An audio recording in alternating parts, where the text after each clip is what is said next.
અંકલેશ્વરથી ભરૂચને જોડતા નર્મદા મૈયા બ્રિજ પરથી આજરોજ સવારના સમયે યુવાને નર્મદા નદીમાં મોતની છલાંગ લગાવી હતી. યુવાને નદીમાં ભૂસકો લગાવતા જ અંદર માછીમારી કરી રહેલા માછીમારોએ આ દ્રશ્યો જોયા હતા, જેના પગલે તેઓએ તરત જ દોડી જઈ યુવાનનો જીવ બચાવ્યો હતો.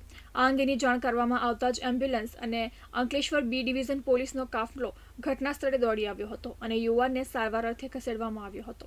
ભરૂચના કુકરવાડા વિસ્તારમાં રહેતા પતિ પત્નીના ઝઘડામાં પતિએ પત્નીની નજર સામે જ નર્મદા મૈયા બ્રિજમાં ઝંપલાવ્યો હોવાની પ્રાથમિક વિગતો મળી રહી છે. આ તરફ નદીમાં આપઘાતના વધતા બનાવો રોકવા બ્રિજની બંને તરફ જાળી લગાવવાની સ્થાનિકો માંગ કરી રહ્યા છે. આ અંગે સામાજિક કાર્યકર ધર્મેશ સોલંકીએ જણાવ્યું હતું કે આ અંગે અનેકવાર રજૂઆત કરવામાં આવી હોવા છતાં તંત્ર દ્વારા જાળી લગાવવા માટેની કોઈ કામગીરી કરવામાં નથી આવતી, ત્યારે આવનારા દિવસોમાં વિરોધ પ્રદર્શન સહિતના કાર્યક્રમો કરવામાં આવશે.